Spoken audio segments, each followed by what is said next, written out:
Les lettres sont signées du Comité de sauvegarde de la Révolution, un groupe islamiste inconnu. Là encore, comme après le sabotage de la Seine-sur-Mer, il s'agit de brouiller les pistes en faisant croire, cette fois, à une action islamiste. Mais lorsqu'ils passent aux menaces téléphoniques, les agents du Mossad ont du mal à se faire passer pour des terroristes arabes. À 2 heures du matin, j'ai été réveillé par une personne qui, s'exprimant avec un évident accent arabe, a répété en gros les menaces qui étaient dans les courriers que j'avais reçus. Et je l'ai fait répéter pour essayer d'en tirer plus de renseignements, et l'accent arabe a disparu, puis il m'a dit « Oh, puis vous m'avez bien compris, terminé ». La ligne n'était pas sur écoute, impossible à l'époque de retracer l'appel. Pour les lettres de menace, en revanche, la DST trouve une piste.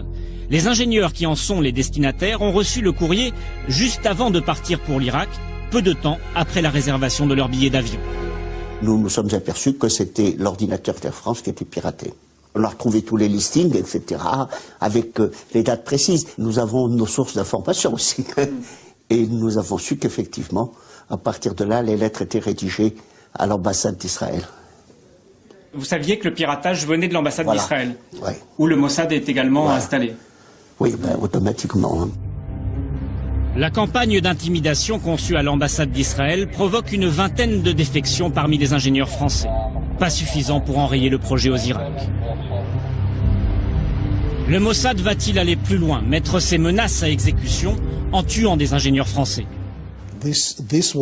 Cela n'a jamais été envisagé. Jamais. Pourquoi? Parce que nous n'étions pas en guerre avec la France. Nous voulions être amis de la France. Début 1981, malgré 2 ans d'action du Mossad sur le sol français, le réacteur irakien est presque terminé. Les services secrets israéliens ont retardé le projet de Saddam Hussein, mais ils n'ont pas réussi à y mettre un terme. Échec du Mossad?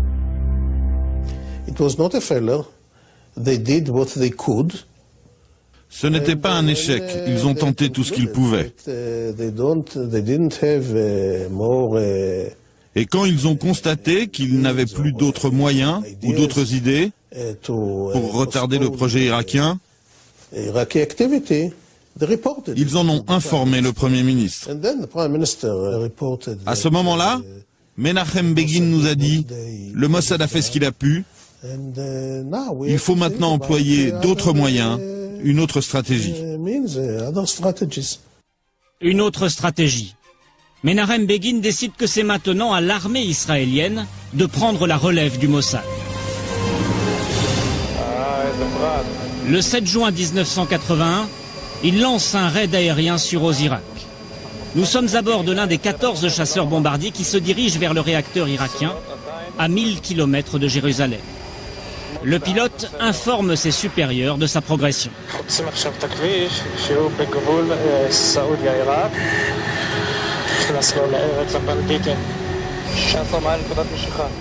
À 18h30, l'objectif est en vue.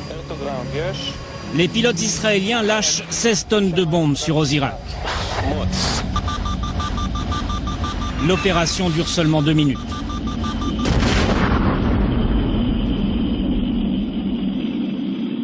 Un ingénieur français de 25 ans est tué lors de l'attaque. Le réacteur nucléaire fourni par la France à l'Irak ne sera jamais reconstruit.